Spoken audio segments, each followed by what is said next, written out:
Partia Demokratike në këtë sesion parlamentar nuk ka asgjë për të humbur. Vjen pas humbjes së 4 palë zgjedhjeve parlamentare radhazi, ku për ato të fundit në 11 maj 2025, përtej akuzave për masakër zgjedhore, ende sot s'është zhvilluar analiza e brendshme e rezultatit. PD nuk ka numra e në këto kushte thelbi i gjithë aksionit opozitar, do të qëndrojë te betejë parlamentare me shumicën qeverisëse, si dhe tek aksioni përtej mureve të kuvendit. Në kushtet kur betejë parlamentare me Edi Ramën po pamundsohet për shkaqe sa të lidhura me kryeministrin, aq edhe me sjelljen e opozitës në sallë, PD ka përqendruar të gjithë bateritë e saj te presidenti i Republikës. Kulmi u arrit dje ku përmes kreut të grupit parlamentar Gazmend Bardhi u kërkua shkarkimi i presidentit për 7 shkelje të pretenduara, mes tyre edhe ajo që lidhet me deklarimin e pasurisë. Sipas deklaratës së të ardhurave të presidentit, Begaj rezulton se në vitin 2023, teksa ka qenë kreu i shtetit, është paguar edhe nga një spital privat. Në faqen e deklaratës së pasurisë, rezulton sipas PD-s se presidenti ka pasur të ardhura nga paga në shumën 1.605 euro nga një spital privat, si dhe pagën si president i vendit në shumën 3.3 milion lek. Të parët që reaguan ndaj akuzave të PD-s ishin socialistët, ku përmes kreut të grupit Tauland Balla i dolën në mbrojtje Begajt, duke pohuar me bindje se nuk ka asnjë arsye për të shkarkuar presidentin. I mëvonshëm do të ishte reagimi nga presidenca, e cila, pa dhënë sqarime specifike, i kërkoi kuvendit që të hetojë rreth tyre me profesionalizëm dhe transparencë të plotë. Në shkeljet e renditura nga PD, ishte edhe ajo për dekretimin nga presidenti të zgjedhjeve në Tiranë, të cilat u pezulluan nga vendimi i kushtetueses më 9 tetor. E pikërisht për këtë çështje, presidenca e kërkoi dje kushtetueses ta heqë pezullimin dhe të ridërgojë Tiranën në votime, duke argumentuar se kjo gjykatë ka ignoruar aktet zyrtare të disa organeve shtetërore, ku theksohet se shkarkimi i Veliajt nuk bëhej në bazë të nenit 115 të kushtetutës, por në bazë të nenit 62 të ligjit numër 139, fraksion 2015, por në bazë të nenit 62 të vetëqeverisjes vendore. Por betejë e nisur e demokratëve me presidentin Begaj vazhdoi edhe në kushtetuese. Gjithçka lidhet me një kërkesë me shkrim të kreut të shtetit Begaj për të shkurtuar ose lënë të plot mandatin 9 vjeçar të njërit prej anëtarëve të saj, Sonila Bejtjes. Presidenti akuzohet se ka tejkaluar kompetencat e veta, duke vënë në diskutim një mandat të plot 9 vjeçar, të firmosur nga paraardhësi i tij Ilir Meta. Kushtetuesja e mbledhur sot ka pranuar kërkesën e Begajt, duke bërë kështu që mandati antare Sonila Bejtja të përfundojë në 2025-ën. Sipas kushtetueses, parimi i ripërtëritjes çdo 3 vjet me 1/3 e antarëve prevalon. Nga vendimi i marrë sot, parlamenti do të vendosë si do të veprojë edhe për zëvendësimin e Elsa Toskës, e cila dha dorëheqje në shtator të vitit të kaluar. Ndërsa PD e Berishës po bën betejën e saj me Begajn, Rama duket se ka zgjedhur tjetër rival. Përplasja virtuale mes tij e kryeministrit Kurti kapi majat sot, ndërsa ky i fundit i kujtoi kryeministrit shqiptar se ishte ai që këmbguli më shumë nga të gjithë për votimin e speciales. E hidhur ishte përgjigjja e Ramës, duke i pohuar Kurtit se ai, Hashim Thaçin, do të donte ta shihte përjetësisht në Hag.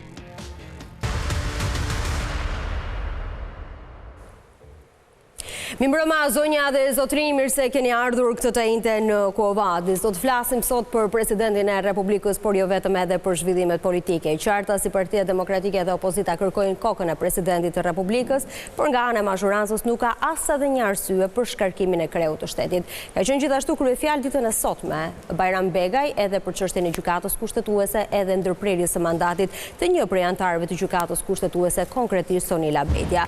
Do diskutojmë mbrëmjen e sotme për këtë çështje në Quo-Vadis, unë do të nis direkt me prezantimin e panelit dhe Nada Kola, gazetare, mirëmbrëma. Faleminderit dhe Nada që je në Quo-Vadis. Engelet Alibej, ish ministër i drejtësisë. Mirëmbrëma zoti Alibej. Faleminderit që rikthehesh në Quo-Vadis. Indrit Sefa, avokat. Mirëmbrëma. Faleminderit që je në Quo-Vadis dhe Alfred Balla, avokat. Mirëmbrëma zoti Balla. Faleminderit që je në Quo-Vadis.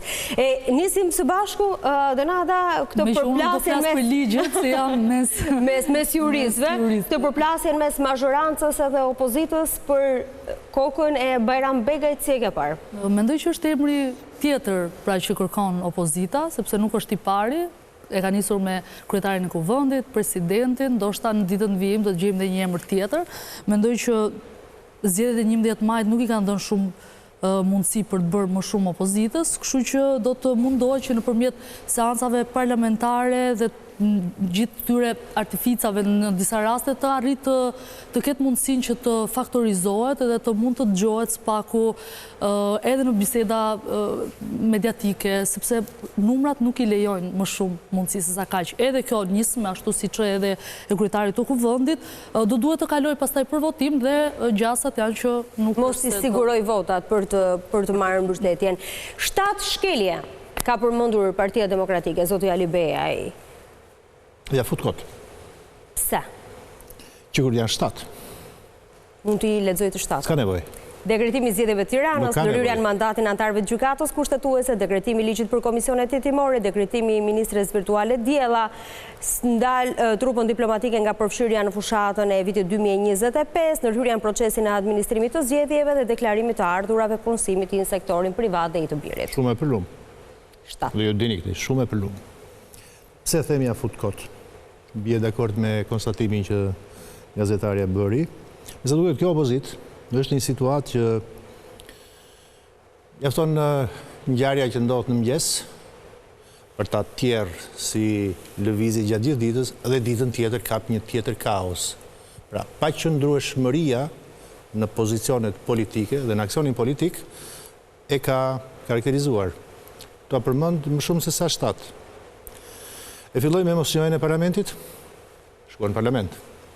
E filluar me mosnjohjen e zgjedhjeve. Të 11 majit? Pa. E filluar me mosnjohjen e rregullores të ndryshuar në mënyrë të njëanshme, kështu është e vërteta, shkuan. Kërkojnë ndryshimin ose shkarkimin e kryetarit të kuvendit, Liko Peleshit, ndërkohë kërkojnë bashkëpunimin e tij. Edhe në këtë rast duket që nuk janë serioz. Pse po e them? Pse? Nuk ka bazë ligjore në kërkesat e tyre juridikisht. Para se të shkojnë juridikisht, bëhet një vlerësim i natyrës politike, sociale. Okej. Ngjarja e shkarkimit të presidentit nuk është ngjarje që ndodh çdo muaj, çdo javë. Ngjarje të rralla. Po në këto vitet e fundit e kemi dëgjuar shpesh si kërkesë.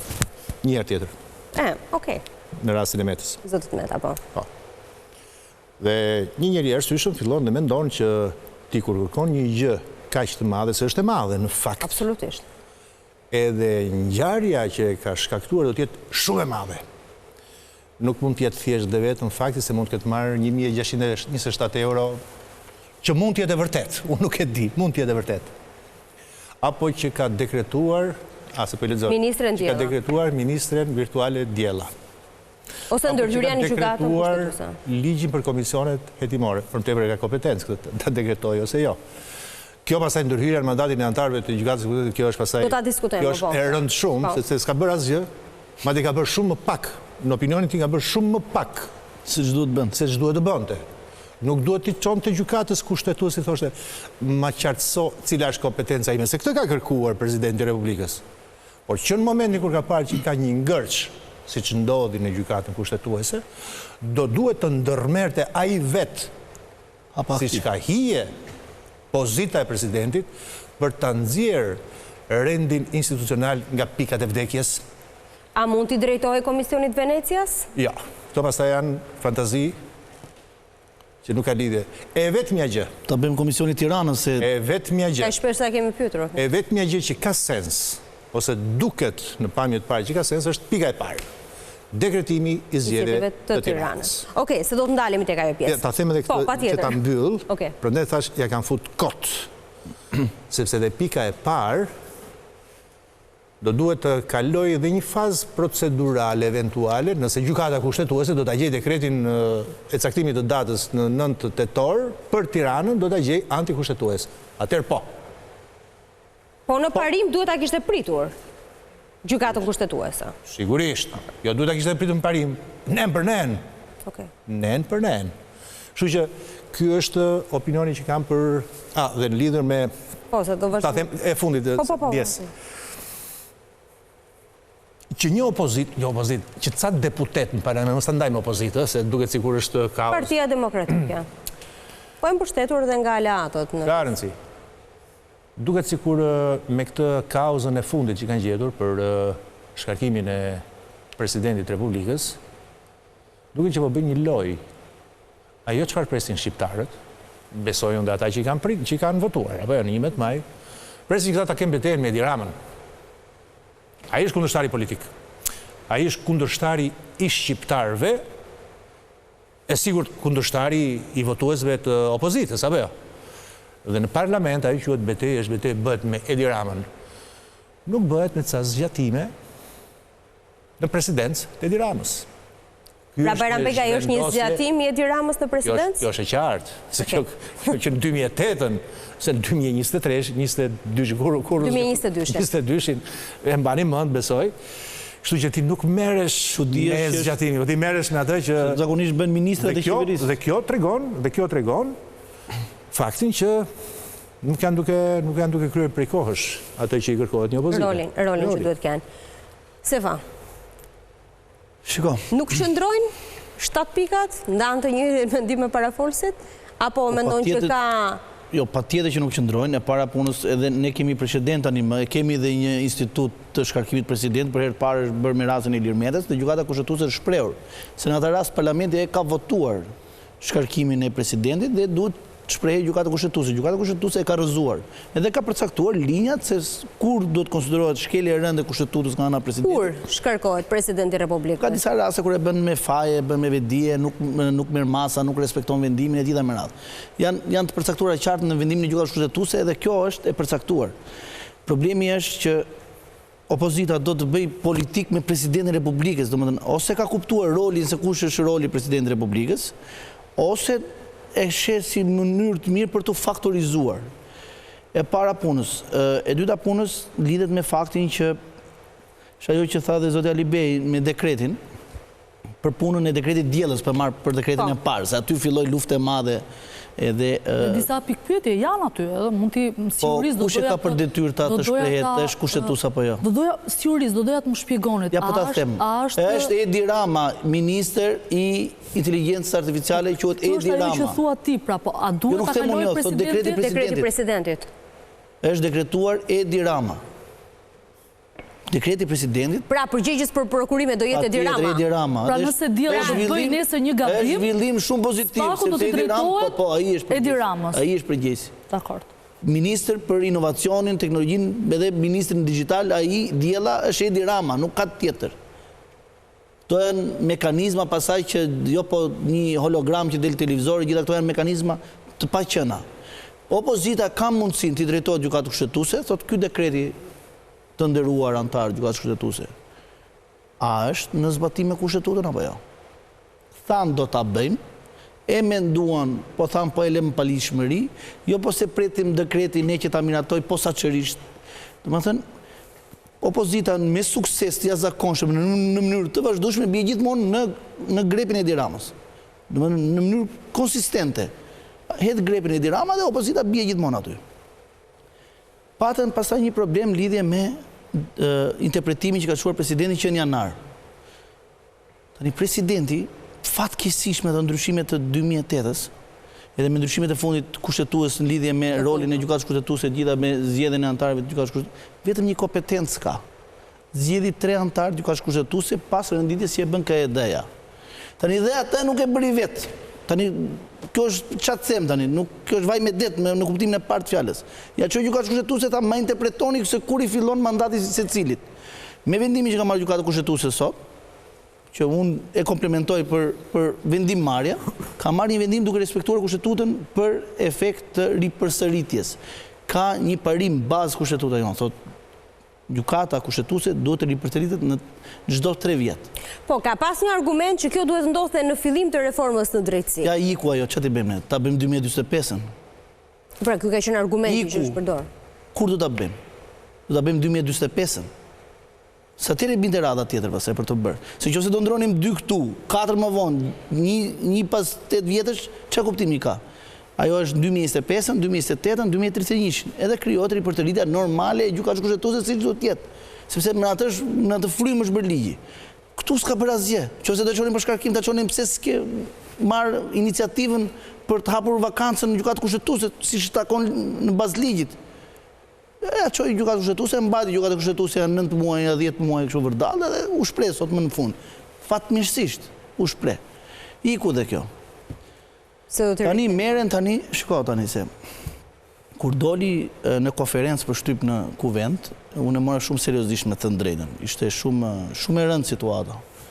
Thanë që do bëjmë kallëzim penal në SPAK për presidenti, se ka bërë tendera. Edhe përfituesi është një kompani ku punon djali i presidentit gjitha me.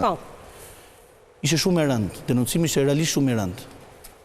Unë e besova, tash edhe mund të ketë ndodhur, tani se këtu ças po ndodh, ças kemi dëgjuar, kupton, edhe mund të jetë. Kur doli pastaj që kishte korrupsion 30.000 euro, edhe kompania që kishte bërë korrupsionin 30.000 euro, kishte fituar 140 euro tender, 140 euro.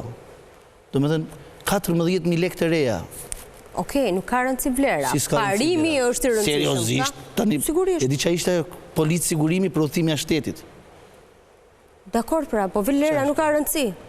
Domethënë ka marrë korrupsion presidenti 30.000 euro për këtë vlerën 14.000 lekë. Unë nuk e di nëse ka marrë apo jo, nëse ka korrupsion apo jo. Djali presidentit. Ja, pra është në deklarimin e pasurisë që rezulton që në një kompani private, ndërkohë që është student jashtë vendit. Është mjek. Po. Është mjek, është student. Jo, është mjek. Cila është mosha që ka? Është mjek. Nuk e di 24, 25, po është mjek. Çfarë si ka? Pra është mjek jashtë dhe rezulton i punësuar në një kompani sigurimi në Shqipëri.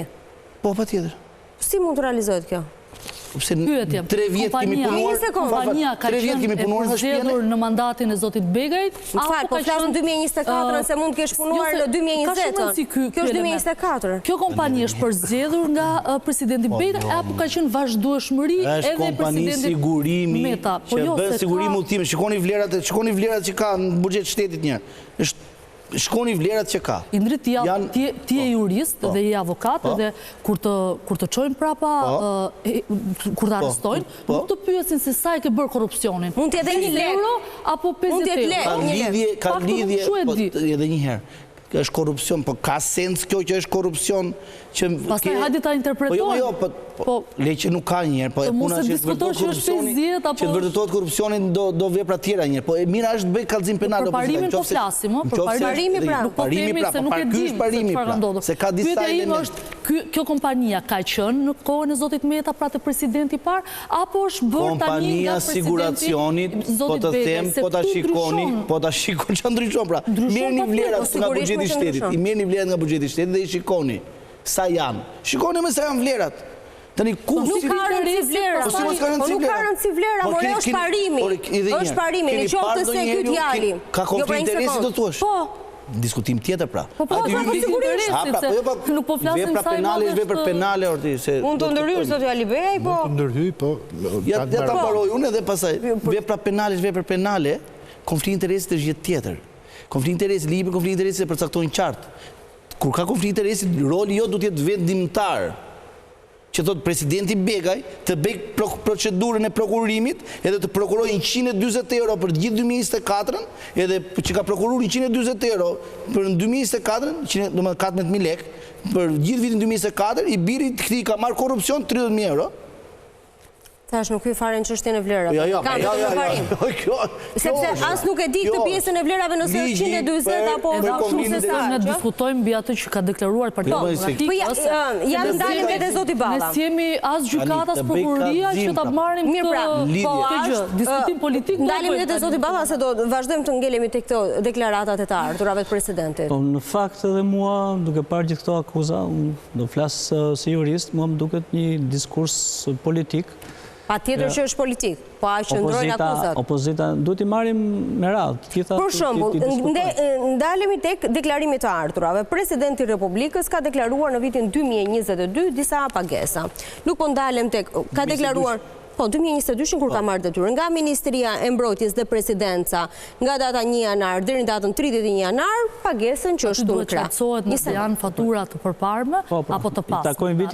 Një sekond, sot nga 1 janari 2022 deri në 31 edhe neve na ndodh ne bëjmë një projekt në 2021-shin, e bëjmë faturën 2021-shin dhe na bëhet mbas 3 muaj. Pa duhet parë nëse është pas zgjedhjes apo para. Unë kam qenë shumë vite deklarues, mos ka të bëjë me vitin 2022, nga 1 janari deri në momentin që është zgjedhur, se më duket nga vjeshta u zgjodh. Po është pra nga 1 janari deri në datën 12 deri në datën 31/12/2022. Pra nuk është deri në momentin që ka marrë detyrën si president i Republikës, është deri në fund të vitit 2022. Shiko, ajo tani po bëj dhe avokatin. Ajo mund të jetë ndonjë ardhur që është krijuar para saj të zgjidhej dhe ai ja kanë xhiruar. Kjo duhet ta shohim. Në kohën që ai ka qenë president. Megjithatë ka deklaruar nga Akademia e Forcave të Armatosura. Akademia mund të jetë mosimdhënie, patjetër. Mund të japi mosimdhënie presidenti i Republikës? Është nder që t'japi presidenti i Republikës ndonjë leksion të hapur, po nuk e di. Është i punësuar dhe i kam 2024 dhe 2022. Nuk ja lejon që të ketë aktivitet. Në 2024 është në nivelin e 63.936.50 lek, pra i bie diçka tek gati 639.000 lek, dhe në vitin 2022, të vjetra, dhe në vitin 2022, është e vërtetueshme. Janë deklarimet që ka bërë, vetë deklarimet që ka bërë. Dhe në 2022, pastaj është në vlerën e 188.000 lekëve, 1.880.000 lekëve. Pra i ka reduktuar orët në 2024. Pash morale dhe ligjore që presidenti i Republikës, kreu i shtetit jap mësim në Akademinë e Forcave të Armatosura. Ligji nuk e lejon këtë aktivitet ekonomik. Besoj këtu jemi majoren dhe jemi njerëz civil, që do thotë ju, mediat, më shumë se sa ne tifozët në një farë mënyre, se jemi skalionuar, po themi në pozicione politike, do duhet na karakterizoj një gjë. Të mos na marrë marrëzia e turmave përpara dhe të na humbas arsyen. Pse e them këtë? E them për faktin që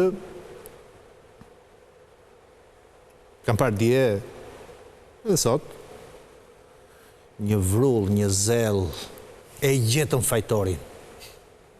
Ky është Bajram Begaj. Dhe fillojmë tani, siç edhe ju e bët pakës më parë, që të bëtë gjejmë se s'bën ato 500 darkat që ka aty. Nuk është çështja e 500 darkat, zoti Alibej. Ta sqaroj. Po, çështja tek principi. Dhe me që është princip, po flas për pozicionin tim, për të rënë qetë ju dhe kushdo që na dëgjon. Që Bajram Begaj nuk duhet të jetë president imi sot aty, nuk duhet të jetë, po jo për këtë arsye. E para, është opinioni im, qytetarik. E para, për atë dekretimin në kapërcim të kushtetutës, për cilin ai është i pretenduar që tjetë diga e parë për respektimin e kushtetutës nga sulmi që bën pushteti, dhe s'dyti për një gjë që nuk është shnuar aty.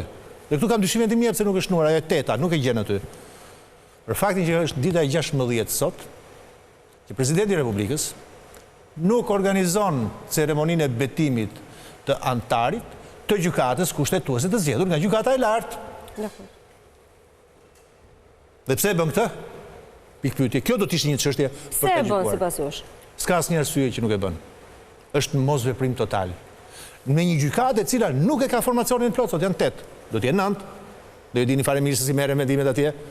Shumë vendime janë ndarë 4-4. Dakor? Ka vendim. Vetëm për faktin se nuk është i 9, pra i 5 që mund ta ndaj. Ky është dëm i madh që presidenti i Republikës duhet të mbajë përgjegjësi deri në shkarkim.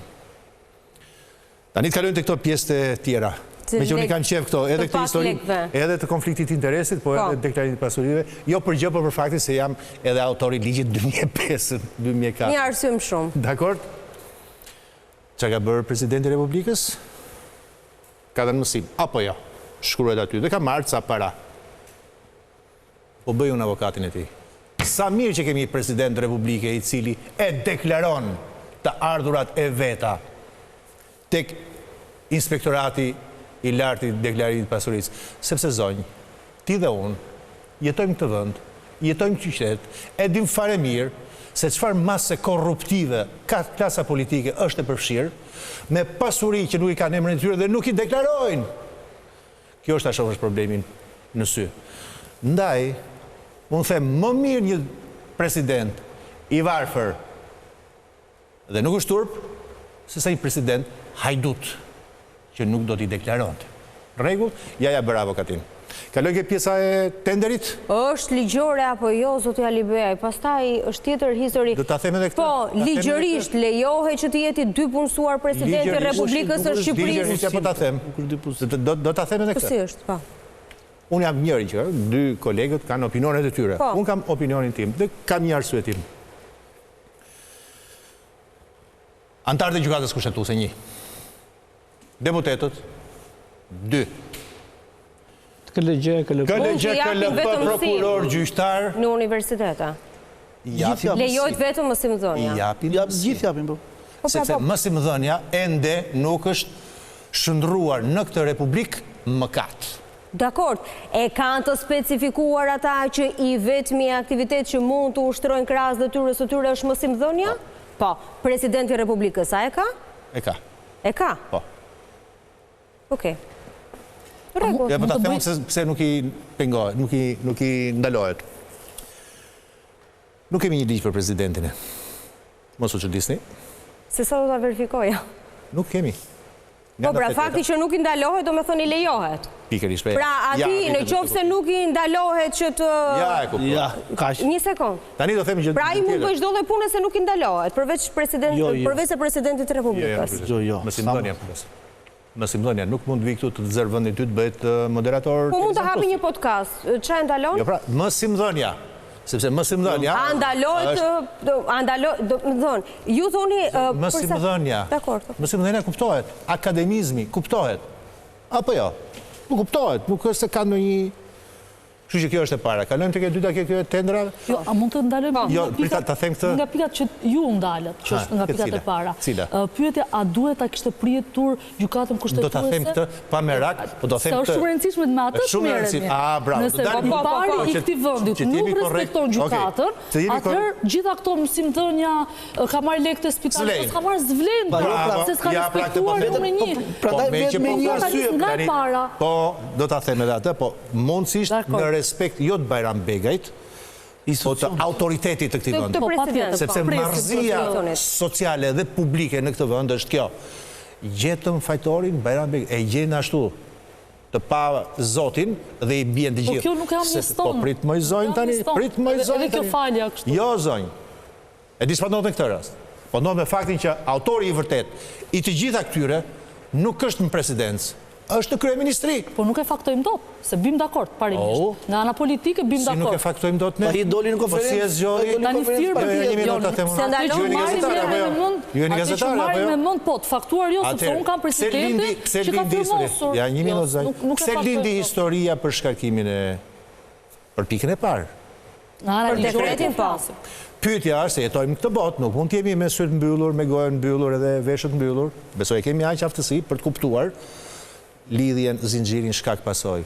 Ishte Edi Rama, ai që një ditë të bukur, atëherë kur desh ai, jo kur vërtet do duhet shkarkuar Erion Veliaj, dhe jo kur i detyronte ligji, dhe jo kur i detyronte ligji, i mblodhi Këshillin Bashkiak në Seli, partisë, dhe që këtu ti duhet fillosh vendosh, ka një gjë normale, i bëri rreshtore, u dha edhe se çfarë duhet votonin, edhe procedurën si duhet dhe detyroi dhe Bajram Begajn të nxirrte dekretin. Pyetja e madhe është, pse Bajram Begaj u detyrua të shkonte mbas vullnetit?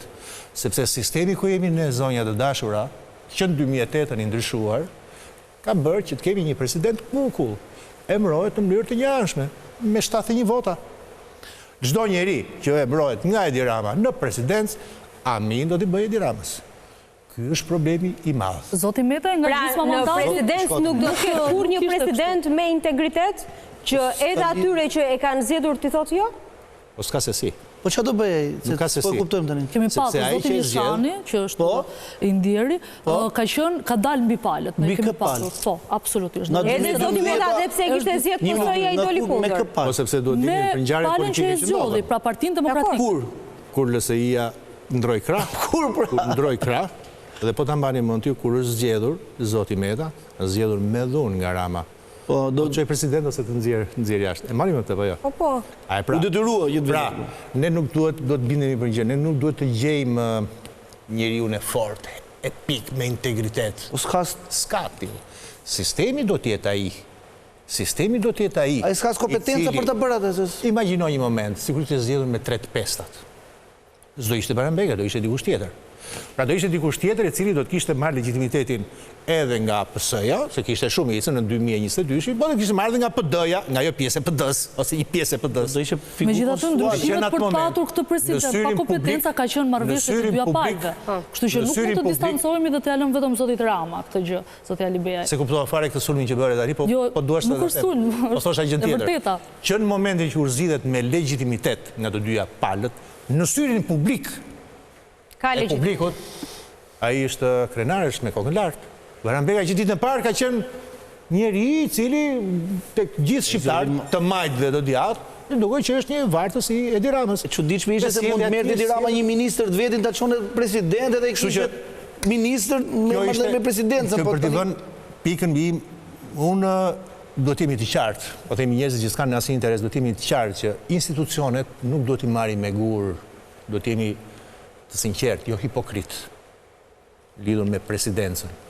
Dhe nëse vërtet, po, kjo opozit, mi që po këtejmi tek opozita, kërkon dhe do t'a qojnë deri në fund si kauze ndeshme politike, ka vetëm një arsye ajo të parën, dhe duhet pres gjykatën kushtetuese, se gjykata kushtetuese në datën 31. Dhe e dyta, ajo që duhet bëjë tani është pse Presidenti i Republikës nuk dekreton antarin e nëntë të gjykatës kushtetuese.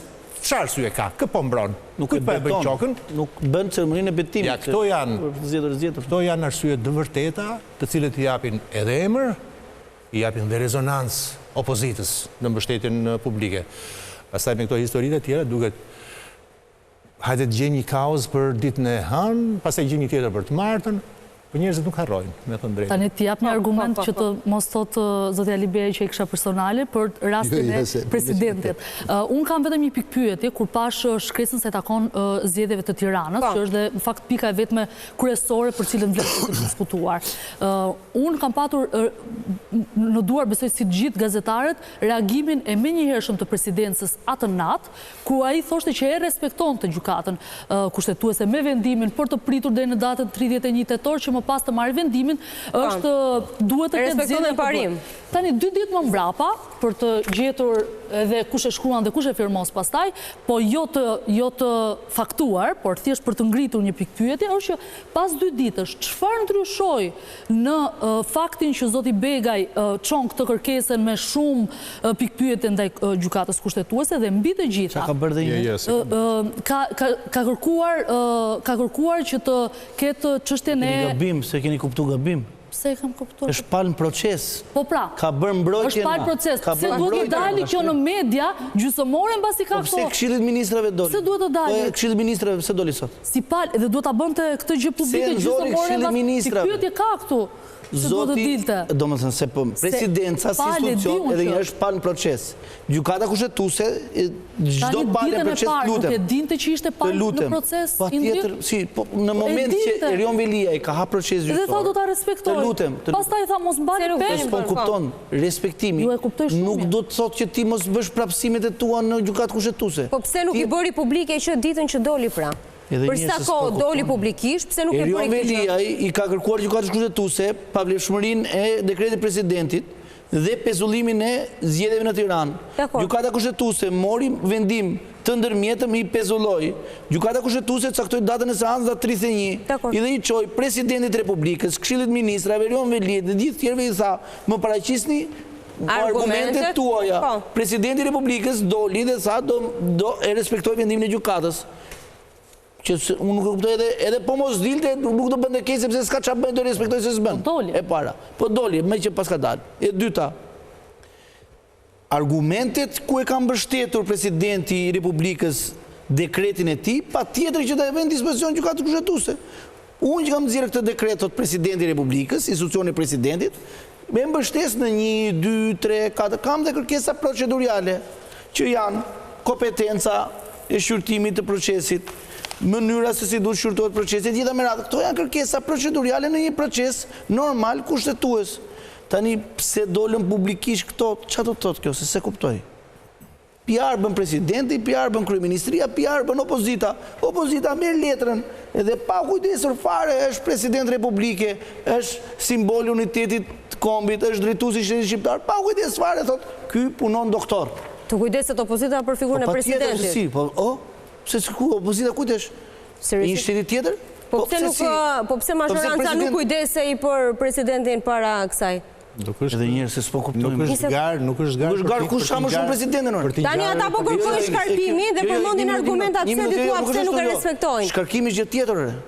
Ti që del në televizor, edhe thuk punon presidenti im doktor Mazdite, se kjo ishte pra, 20 minuta, punon doktor Mazdite. Por dakord, ata i referohen deklarimeve të ardhurave të presidentit. I referohen deklarimeve ti. Përpara se dalësh televizor, i drejtohesh me ish-kryesin e DKP-is. Por çfarë është publike kjo ose tre? Lutem, për duro pra. Kjo është publike, nuk është një gjë që janë gaburime. Pikërisht, se është publike. I drejtohesh i DKP-is, i drejtohesh presidencës, i thua, i nderuar president, çfarë janë këto ardhura që nuk korrespondojnë me detyrën tuaj kushtetuese? I drejtohesh institucionit privat, i thua, për çfarë janë këto të ardhura dhe pse ja ke kaluar presidenti këto të ardhura?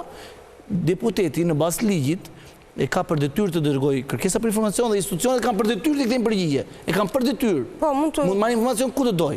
Përpara se të dilnin në televizor, se kanë fiksim të pjesën e televizorit, arritja me madhe është të dilnin në televizor dhe të thoshin qesim, se është histori e vjetër kjo, është smundje e preardhur. E din ata që i nxjerrin se kanë të vjetër si smundje. Të merrnin informacionet të detajuar dhe pasi ta vërtetonin në mënyrë katërcipërisht të gjithë këtë shkeljen e madhe të presidencës, pasaj të dilin kanë për detyrë të bëjnë të ditur informacion publik, ose po presidenti ka bërë gabim rreth. Pra nuk duket fare logjike që të marrin indicje nga një deklaratë. Po nuk është presidenti i Serbisë. Po një sekond. Marrin indicje, ata e kanë betejën, pra ata në pavarësisht nëse kjo duhet jetë kështu apo jo, një sekond. Kënë duhet zgjedhin president, me se jam dakord. Kjo është tjetër çështje. Jo, kjo është tjetër çështje. Nuk duhet të heqin Ramën këta. Kjo është tjetër çështje. Jo. Ndalemi te argumentet ligjore. Duhet të heqin Ramën apo jo, por kjo është çështja. Nëse duhet marrin vendin e presidentit, bin dakord ja jep Rama për zotin lart. Ka një ngërç. Dyshoj. Ja jep për zotin. Do të atje ti më mirë po unë dyshoj se mua ka një ngërç edhe presidenca të paktën atë sqarimin dhanë ndryshimin mes nenit 115 kushtetutës dhe ligjit 139 të 15-ës për vetë qeverisin vendore. Neni 62, në mënyrë shtëruse i ka prekur të 3 rastet kur shkarkohet një kryetar bashkie. Gjë që për mua personalisht duhet të ishte edhe në kushtetut, sepse vetë pozicioni që ka një kryetar bashkie dhe ti e ke bërë në përcaktuar në kushtetut që mund të shkarkohet për shkelje të rënda të kushtetutës, shumë mirë mund të shnohet dhe këto, si që janë gjithë pozicionet kushtetuese, si shkarkohet një antar i KLG-s, i KLP-s, antar i gjykatës lartë, pra i ka në mënyrë shtëruse rastet. Deputeti gjithashtu. Deputeti, gjitha organet si mbas kushtetutës shqiptare. Duhet ta kishte edhe për kryetarin e bashkisë. Duhet ta kishte në këtë rast. Këtu mund të jap minimalisht një justifikim, por unë kam nxjerrë gjitha praktikat e gjykatës kushtetuese ndër vite, se për fat keq ne kemi shkarkuar me 10 kryetar bashkie dhe mund të them që si popull kemi dështuar në zgjedhjen e më të mirëve që të na drejtojnë. Dhe gjykata kushtetuese të gjithë ish drejtuesve të bashkive i ka dhënë të drejtë, pra i ka pranuar. Dhe sot është taksative që gjykata kushtetuese thotë vërtet që akti i shkarkimit tënd është individual dhe nuk ka karakter normativ, por unë për rëndësinë që ti ke si pozicion kushtetues, unë do ta shqyrtoj. Dhe kjo ka mbaruar. Tani presim vendimin datë 31. Çfarë presim nga vendimi datës 31? Vetëm do quhet shkelje e rëndë mos paraqitja në punë mbi 3 muaj dhe ky ish kryetari i bashkisë nuk ka vajtur në punë sepse nuk ka dash, ka pasur me dëshira një precedent kjo gjë nëse ndodh?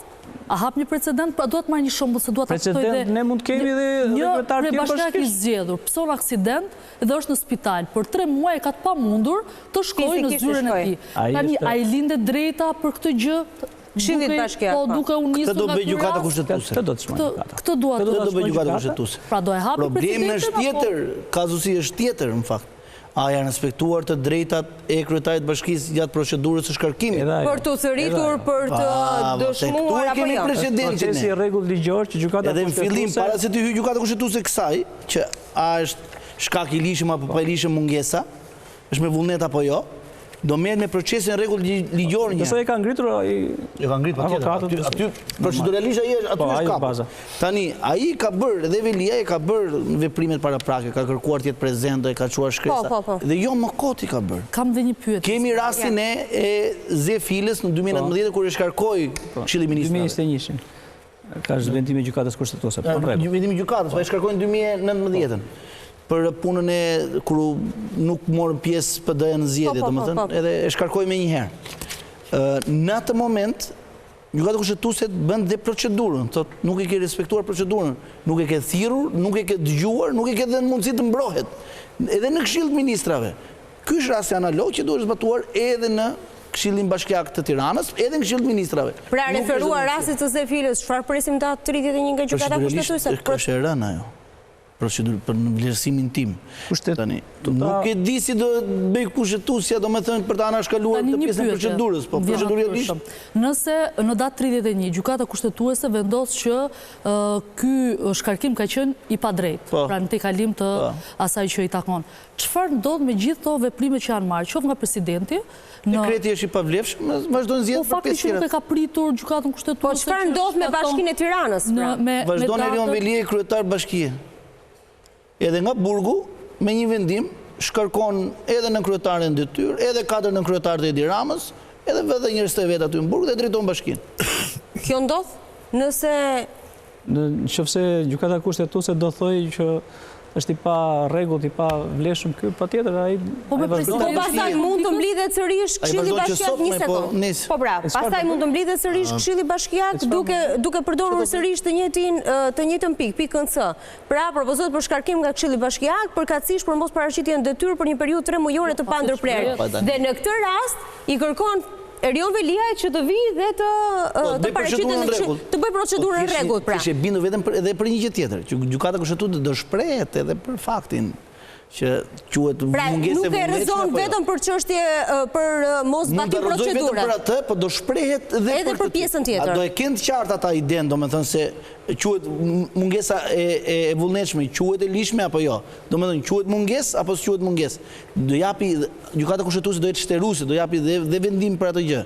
Por procedura, po them unë, vlerësimin tim ka ngecur. Aty te procedura pastaj kemi edhe precedentë të tjerë. Gjykata kushtetuese në 2005 ka shfuqizuar si të papajtueshëm me kushtetutën VKM për shkarkimin e kryetarit bashkisë Kamës, qarku Tiranës, se ka pasur Agim Cani. Kemi vendimin tjetër të më të hershëm të 96-s. Motivacionet i ke avokat aty? Motivet pse janë shkarkuar? Qa rëndësie, ideja që vendimet që mund të marrë gjykata kushtetuese. Pra gjithmonë ka qenë në favor të kryebashkiakëve. Kryetarëve të komunave gjithmonë. Domethënë një nga argumentet të Pelenës, domethënë ish kryetar që 96-ën, edhe ky është. Pra, një nga argumentet që është përmendur në studio her pas here nga avokatët, kur kemi diskutuar precedentin e Erion Velia dhe kemi krahasuar edhe me deputetët që me apo pa dëshirë 6 muaj në seancë, është që kryetari një deputet është 1 në 140. Kryetari bashkisë është një, i cili drejton institucionin, dhe nuk është njësoj rëndësia dhe pesha që ka një kryetar bashkie i cili drejton një institucion të madh që është Bashkia e Tiranës në rastin konkret, me një deputet që është 1 në 140. Kjo është argumenti. Sepse ngelet një institucion i rëndësishëm si Bashkia e Tiranës, siç pretendohet tashmë nga gjitha palët, është pa një drejtues, pa një kokë. Gjithë e thonë. Po ky është argumenti që përdor mazhoranca, ky është argumenti në kryetare kujt është? Kush e ka komanduar? Nuk po e kryen detyrën si duhet. Kush e ka komanduar? Dakord pra. Dakord. Mazhoranca gjithë kohës sot ka nevojë imediate për të bërë kryeministrin, imediate për një drejtues të ri në kryet bashkisë të Tiranës që të marrë fatë. Ai ishte betuar. Ai nuk ishte betuar fare, kjo ishte tjetër histori. Po më la janë 2 vjet, nuk është nevojë. Këto 6 bashkitë e tjera ka imediate ishte dhe për ata. Po s'do të dinë një fare. Me Tiranën, që t'jemi korrekt, do me thënë. Edhe presidenti nuk e pa ka që të Çfarë çështje po diskutojmë? Jemi duke diskutuar çështjen e zotit Veliaj. Po, çfarë? Gjykatën kushtetuese në datën 31. Çfarë presim nga gjykata? Askush nuk e di. Përgjigjja e parë është duhet të presim që gjykata të shqyrtoj dhe t'japi një vendim të bazuar në kushtetut dhe në prova. Kjo është Pra, tani, momenti vetëm që mund të bëjmë si jurist, po, në raport me atë jo vetëm si jurist, po edhe si jurist është që ne duhet të shohim realitetin ashtu siç është. Mos kemi komplekse. Pse ndodhi shkarkimi i Erion Veliajt në shtator dhe jo në maj, me që propozimi është për mungesë për 3 muaj. Po. Që këtu do të fillojmë. Dakord. Pra, kjo është e qartë. Kur o konstatu. E para, ka një zgjatje kohore për 4. Sepse në këtë moment kishte vullnet mazhoranca. Jo, nëse vullnet mazhoranca që ka kjo. Ta them. Më seriozisht e kjo? Po jo, por ligji nuk është me vullnet. Që do të thot, ishte se çfarë deshi, jo mazhoranca, një njeri, Edi Rama. Pra vullneti i njeriu, që nuk është zbatim ligji, vendosë se kur do ta shkarkoj.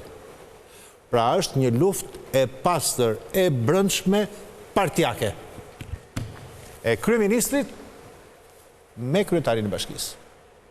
Si e pse pak rëndësi ka. Pra është një luftë e brendshme partijake. Para. E dyta. Në bazën e kësaj, çfarë pretendimi kanë nxjerrë? Mungesa 3 mujore. Mungesë 3 mujore, muajin e 7, nuk shkon. E treta, u përpoq që të mos e merrte ai gjas me përgjegjësinë për shkarkimin e Erion Veliajt, por sajoj një procedurë që ma propozoi Këshilli Bashkiak, s'kisha ç'bëja. Ndërkohë që Këshilli Bashkiak të vetët. Se kjo është të fshirësh mbas gishtit, këtë e kemi të qartë. Çështja është që në këtë luftë politike mes Veliajt dhe Ramës, a ka hapësira ligjore Erion Veliaj ta fitoj këtë betejë në raport me kryeministrin, po apo jo? Tani do përgjigjen time. Po. E para që të mos dukemi se kemi gjithë ne kemi rrezikun të dukemi për shkak të argumentit, mund dukemi o pro o kundër Veliajt. Po e them që në fillim. Erion Veliaj nuk duhet ishte shkarkuar si kryetar bashkie kohë më parë për të gjitha procedurat abuzive në ushtrimin e detyrës dhe jo se ka munguar 3 muaj. Por, sot që flasim, ai gjykim që bëhet në gjykatën kushtetuese, si unë e shoh, nuk vendos vetëm fatin individual të Erion Veliajt. Vendos fatin se çdo të bëhet me pushtetin vendor në 60 bashkitë tjera. Krijon precedens. Po ta them. Është shumë e rëndë, nëse do të shkojnë deri në fund kjo procedurë, për ata 6 kryetarët e bashkisë të opozitës. Ata që flasim sot ne, se këta të PS-s nuk i ka merak, me thënë drejtën se këta janë qëndron. Kanë atë dorë. Si ke merak, ky shtati që është i PS-s që ka betejë. Por këta të 6 të opozitës, këta janë të vetmit që sot ndihen të pambrojtur nga kushtetuta.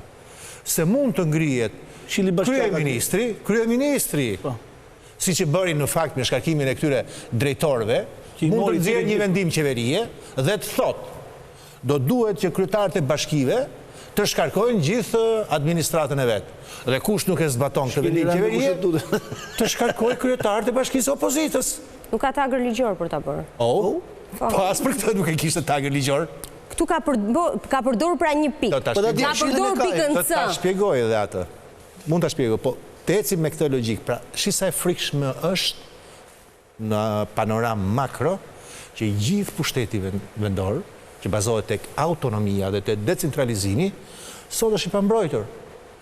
Se bëhet bashk Edi Rama me Bajram Begën, të shkarkojnë dhe nuk t'japin as drejtën shkosh në gjykatë kushtetuese, të mbrohesh.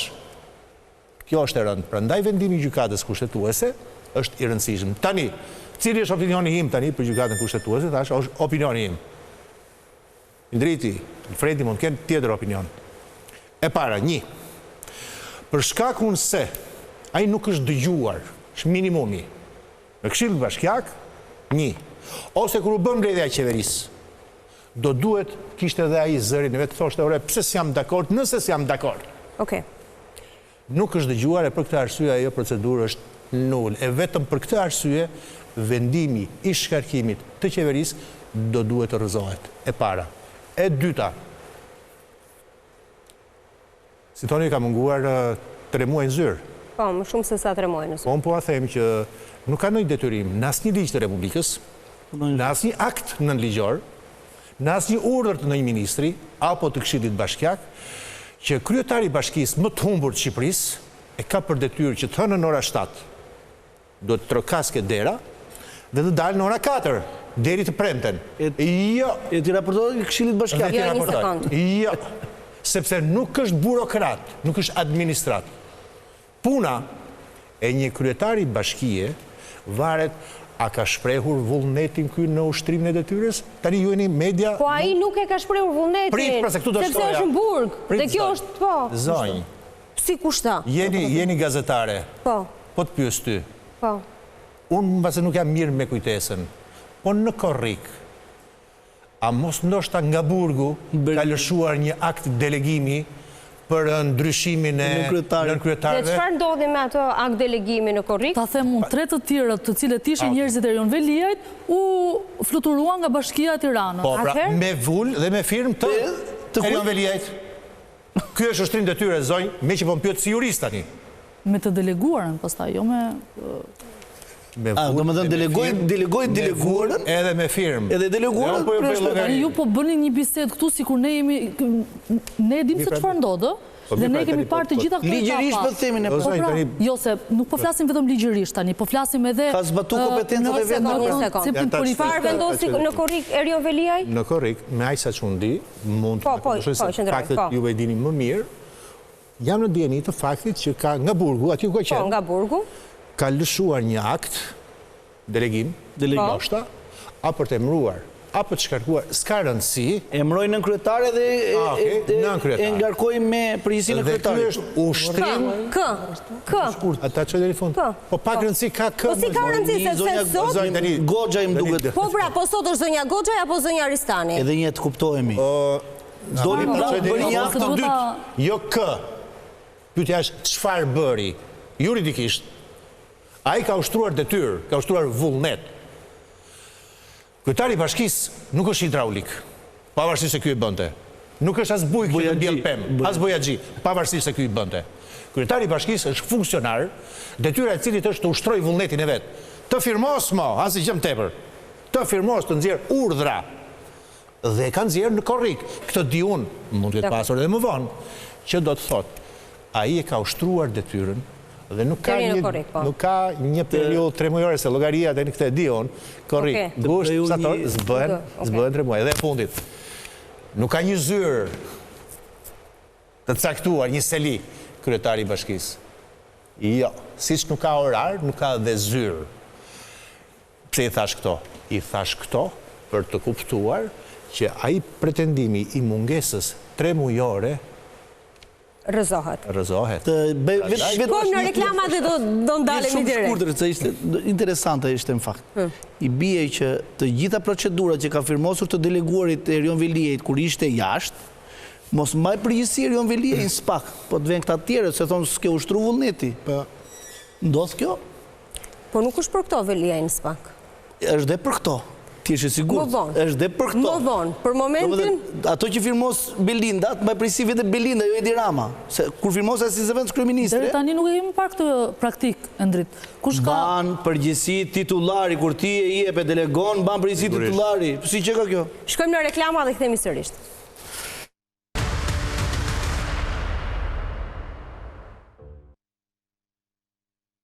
Jemi rikthyer në pjesën e dytë të emisionit dhe Nada, çfarë beson, çfarë bindje ke për vendimin e kushtetueses në datën 31? Nuk mund ta themi përveç se një opinioni, unë kam dyshimet e mia që do të marrë të drejtën, edhe pse mendoj që zoti Veliaj në këtë rast është favorit për ta fituar, bazuar dhe në gjithë argumentat që ne dham, por unë e marr me skepticizëm që do të ketë një vendim. Besoj që në Tiranë do bëhen zgjedhjet. Dhe për këtë duket qartë gjithë retorika e Partisë Socialiste.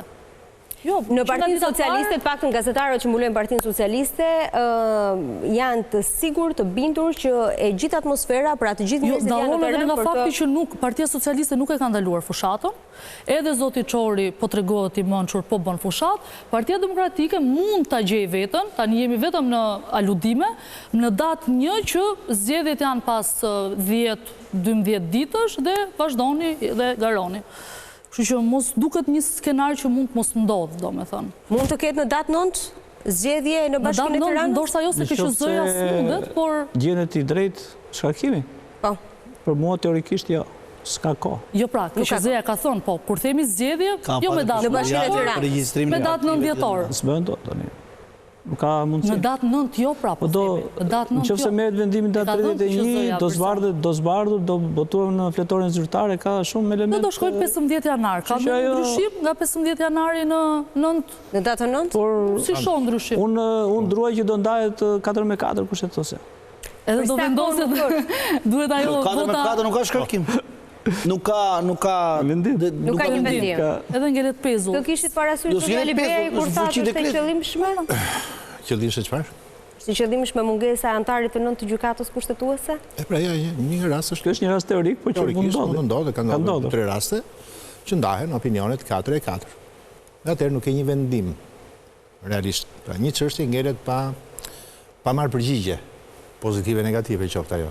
Dhe kjo nuk është e mirë as për sistemin, as për kushtetutën, as për vetë gjykatën kushtetuese. Pse mendoni ju që nuk ju dha mundësia Erion Veliajt për të paraqitur në Këshillin Bashkiak dhe për të shprehur? Pra pse u shkel kjo pikë e procedurës për sa kohë dje i qartë që në momentin që zoti Veliaj do ta ankimonte, këtë e kishte një as në mëngë? Bukur. Sepse diktatorët delirant, sidomos kur fitojnë 86 mandate, e sidomos kur kontrolojnë... 83 ka ai? Po. 3 UA. 83 plus 3 të PSD-s, së të mdoshit. Që 4 vitet e kaluar, votuan sistematikisht. Në mënyrë sistematike. Pra një diktator delirant, i cili kontrolon tashmë edhe opozitën, të gjithë opozitën, pa përjashtim, i duket që s'mund të ketë më pengesa.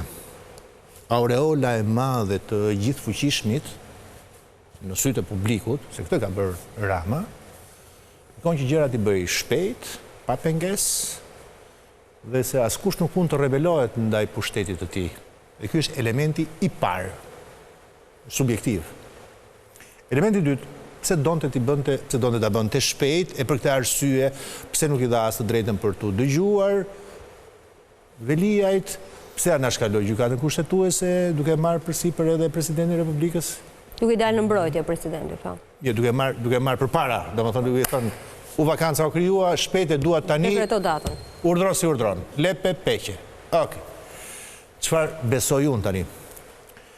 Besoj unë që donte të jepte edhe një provë tjetër që rezultati i 11 majit nuk është aksidental, nuk është i dhuruar, siç unë besoj që është dhuruar për shkak të reformës zgjedhore, por se vërtet shqiptarët kanë votuar Edi Ramën me 83 plus 3. Po. Dhe e fundit, pranojnë faktin që opinionin ky, që ka një problem me klanin Erion Veliaj në Tiranë. Dhe do të tregoj tashmë që nuk ekziston si moment, si ngjizje politike, njerëzit që mund të ketë Erion Veliaj. Po nuk ekziston se i ka marrë të gjithë njerëzit Erion Veliaj. Unë nuk e di. I vuri në... Po nëse nuk e dini... Unë di të them gjën tjetër. Një orë i ka deputet, i ka vënë ministra... Di të them gjën tjetër. Nuk duket që ka ndonjë klan. Edhe në Këshill Bashkiak, ata të se Të gjithë ata që ngritën kartonën në Këshillin Bashkiak ishin të zgjedhur të Erion Veliaj. Nuk po thoshe për këtë. Unë nuk shpresoj e njërë që Partinë Socialiste të mund të ketë burra apo gra dinjitoz, të cilët, për shkak edhe të një raportin mirë njohje, se po, ata të Këshillit Bashkiak, ku i ka vendosur? Dhe në listën e Tiranës, partia e këtyre, skuadra fituese Tiranës. Skuadra fituese. Partia e këtyre e kanë gen atë që i presin kokën njëri tjetrit, po flisja për diçka tjetër, kur them për klan, për moment mbështetës. Jo, Veliaj, sa mandate u bë? 2. Ky është i treti dhe i fundit i ti. Bukuri. Në Bashkinë Tiranë. Po, në Bashkinë e Tiranës. Në metropolin shqiptar. Ku interesat financiare të shumë bizneseve janë të lidhura. Dhe që ai ka krijuar, e këtë e dim tashmë, që ka krijuar një pol elektoral të vetin në Tiranë, kjo është një bindje. Sa reflektoi ky pol elektoral në zgjedhjet e 11 majit? 11 maj punuan të gjitha. Edhe ai ka punuar. Kush ishte kundër? Se deri në 11 maj, nëse mban mend, në sheshin Skënderbej, i mlodhi të gjithë Edi Rama dhe u tha: "Qelësirat e Spakut na e morën kryetarin e bashkisë, po ne do të jemi të fortë." Dhe i mlodhi aty. Forca Lali. Por ti treguar se kush ishte lideri në atë moment. Pra, jo vetëm për aq. Maj ka ndryshuar shumë jo vetëm për aq, por edhe për të mos i lënë në pasivitet elektoral. Kaloi 11 maj. Tani po kthehemi ke çështja e parë, pse kaq vonë. Kaloi 11 maj. Mori 86 mandate. Tashmë erdhi momenti për ta hequr qafe përfundimisht. Dhe heqja qafe, colpo di grazia politike dhe elektorale është që t'japësh Erion Veliajt të marrë një rezultat në Tiranë, dhe unë besoj këtë kanë si synim, të njëjtin rezultat, ndoshta më të thellë se sa i 2023. Po ky poli si do ndikoj tani që e pan qasjen e Partisë Socialiste në raport me Erion Veliajt? Forcën më të madhe e ka një qeveri, e ka më njëherë mbas zgjedhjeve. Me kalimin e kohës, fillon dhe zbehet natyrshëm. Po nga maj në shtator, kur donte të bënte zgjedhjet, maksimumi në tetor, ai tregonte që unë jam këtu i plot fuqishmi, ndaj edhe votat e Tiranës dhe Tiranasve do t'i marr prap, pavarësisht Erion Veliajt që mungon. Ky është një nga synimet e tjera, pse do të bënte kaq shpejt. Kështu që japim shpjegim edhe arsyes se pse nxitoi. Për ta mbyllur përfundimisht çështjen e Erion Veliajt. Veliaj ka mundësi, në varësi të vendimit të gjykatës kushtetuese, që pas datës 31, nëse do të ketë një vendim në favor të tij, të rikthehet, apo të jetë aty si kryetari i Bashkisë së Tiranës, edhe nga burgu? Është akoma kryetar. Dakor pra. Jo pra, nëse gjykata kushtetuese që ti the del 4-4, sa po pranove që do të ngjelet dekreti në fuqi, apo jo? Patjetër. Po si që e ka pra, ose s'është? Edhe një tani në varësi. Është kryetar tani. Për sa kohë janë pezulluar? Deri në 31 pa vendim është kryetar. Po them se është pezulluar. A mund të qëndrojë në detyrë, pra pas datës 31 edhe nga burgu? Po tjetër mund të qëndrojë. Po kush do pengoje? Nuk ka pengesë, mos u duket kaq e çuditshme. Ty jap një rast të ngjashëm. Po. Në 2007, kam përshtypjen, ose 2008, gaboj, një kryetar komune në atë kohë, se ishte edhe komuna dhe bashki, në Kuks, Abedin Uruçi. Abedin Uruçi. E di shumë mirë. U arrestua në Kosovë. Në Kosovë. Prizren, po. Dhe vetëm pse u arrestua, madje u arrestua në një vend të huaj. Me mas siguri, arrest me burge, gjithashtu. Okej. Dhe për vepra shumë të rënda. Sepse u morën gjitha materialet në atë kohë dhe u pa që shkelja në aspektin administrativ, këtë bën qeveria, ishte tillë që ishte një shkelje e rëndë. Për penale le të vazhdoj drejtësia, e dënon, sa e dënon e shkarkon. Ky është edhe rasti i Erion Veliajt, që do të thotë. E shkarkoj dhe fitoj gjykatë kushtetuese. Mund të vazhdoj gjatë. Është historia e vet me gjykatë. Drejtësinë. Në një situatë të tillë, në një atmosferë tjetër, Këshilli i Ministrave, qeveria, Edi Rama, do duhet të bëjë një hetim të natyrës administrative, po të shoftë se Fredi e di më mirë se çfarë do të thotë hetimi administrativ, me materialet që ka marrë prokuroria. Nuk do japi vendim me burg, se nuk e as pajsi, por në aspektin administrativ dhe arrin në konkluzionin që po, kryetari i Bashkisë Erion Veliaj administrativisht ka gabuar, ka shkelur ligjin dhe e shkarkoi. Nuk fshihet mbas mungesës 3 mujore nga Këshilli Bashkiak. E merr vetë përgjegjësinë. Për shkakun se qytetarët e Tiranës kanë ngelur pa kryetar bashkie. Pa shërbim. Dhe ka ai për detyrim, bazuar te 115 i kushtetutës, e shkarkon dhe bën zgjedhje të reja. Kjo është e ndershme, kjo është e drejtë si procedurë Dhe pastaj se zhvendos gjykata është tjetër histori. Por kjo historia me mungesën tremujore ka nisur me hile. Sepse Edi Rama do të nga një anë thot këtë, ti je i ndershëm, ty prokuria të ka rënë në qafë, po unë po të shkarkoj se ke munguar në detyrë. Kjo është, jo, të gjithë e dim këtë, e ndjej. Kështë një koment? Ka raste, tilla janë fatosi i lushnjë, ose i kuksit janë. Hoqë dorë nga ankimi. Po mirë, që u shkarkuan Hoqë dorë, u shkarkuan, po do venin gjykatë kushtetuese dhe hoqën dorë nga ankimi gjykatë kushtetuese. Shkoj për çfarë doja unë, të jemi sinqert, që pse doja unë të Erion Veliaj. Se ne jemi rritur me videot... Mendoje që do fliste Erion Veliaj. Jo, ta them tani pra. Ne jemi rritur me videot e Kadria Zbiut e këtyre Beqir Ballukut që vinin thoshin që nuk e ka fajin partia. Qofse kanë bërë fajin, le të më dënoj partia ime. Edhe Erion Veliaj në traditën më të mirë do ta bënte këtë. E bëri me letër publike, domethënë s'ma ka fajin Edi Rama, s'ma ka fajin partia, po e bukur është ta bënte aty live. Domethënë do ngjerë se në memorin, në ato videot, siç e ka bërë Kadria Zbiu, ose për shembull Beqir Balluku, kur e pushkatuan, para se pushkatuan e thanë fjalia fundit, tha të rroj partia, tha dhe shoku Enver. Do të shohim a do ndodhi kjo, se për shembull postimi i fundit i zotit Veliaj. Që do ndodhi kjo. Thotë që kur të flas do të jesh live i fundit. Kështu që ne të presim. Po që u zhduk ai postimi nga shoku. Që do ndodhi kjo, të rroj partia dhe shoku Enver, kjo nuk diskutohet, sepse kjo është tradita më e mirë, po kjo s'diskutohet që do ndodhi kjo. Po, unë dua që kjo moment e pik të kapet, domethënë. Është që do të thotë. Treguar drejtësia shumë ashpër me Veliaj mund ta kishin lënë atë detyrë. Interesi i datës. Ta hetonin në detyrë. S'ka shumë, një 9 akuza korrupsioni ka vetëm. Edhe një 4 tjera kështu, po nuk ka shumë. 9. Domethënë, korrupsion pasiv i funksionarëve publik në 9 raste. Tani, për një qytetar, t'ja ngre këto akuzat, nuk e gjithë do të ku e ka qelin në prokurori më se harrohet. Por të ardhur të këtë diskutimi, pranërë ne do të kuptojmë edhe diskursin e ti publik që ka patur prej ditës së parë që është arrestuar deri më sot. Ne vim edhe diskutojmë këtë gjë sepse janë pranë vend tashmë dualiteti me zotin Rama, po ne dim që javët e para. Sa dualiteti të lutem. Një sekond lutem, po më lërë të mendimim, ai kësaj kam. Mos e hiqni kuriozitetin, mjaftoni të shihni, besoj ju do ta shihni në datën 31.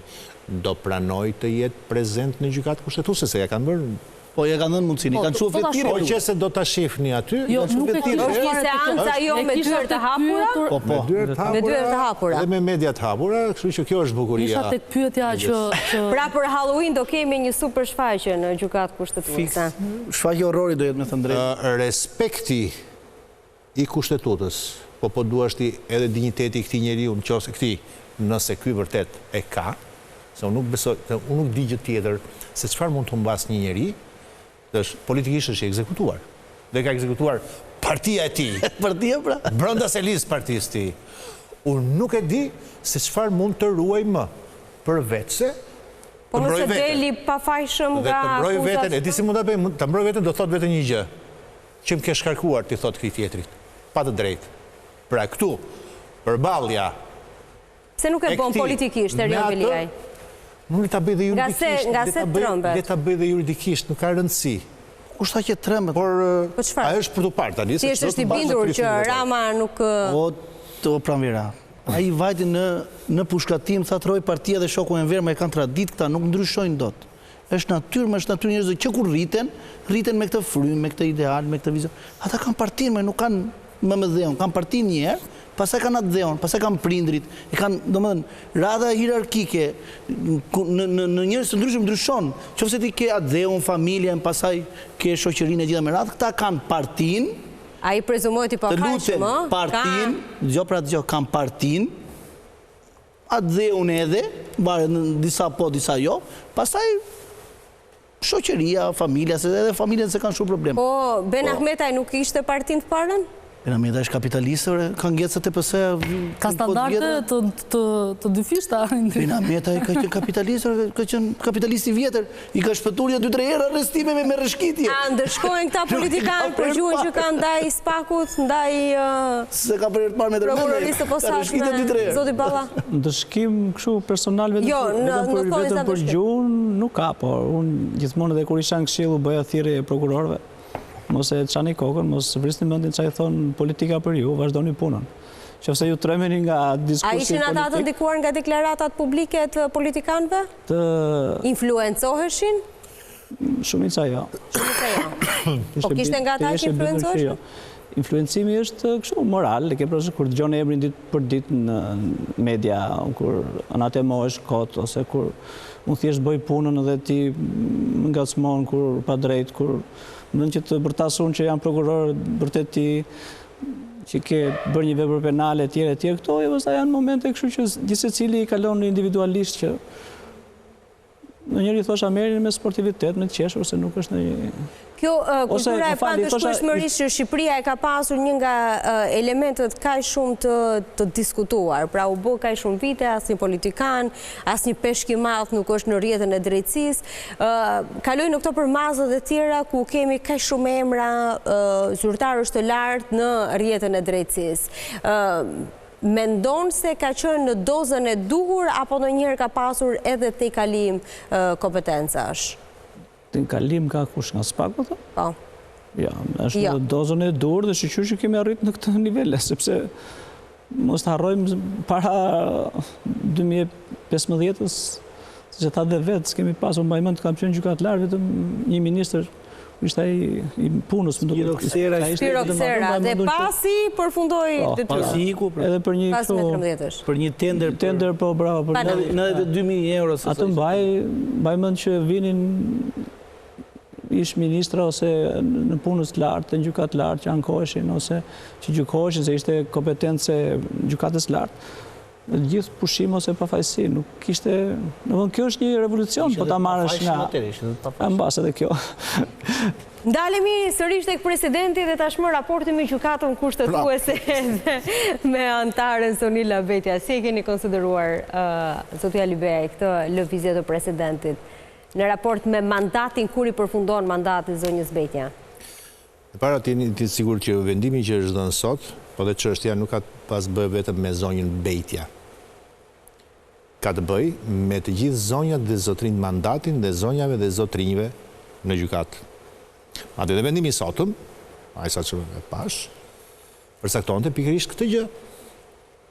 Kur do t'i mbaroj mandati antarëve të gjykatës kushtetuese nga i pari te i 9, nga i pari ke i 8. Po, dhe ishin sipas radhës.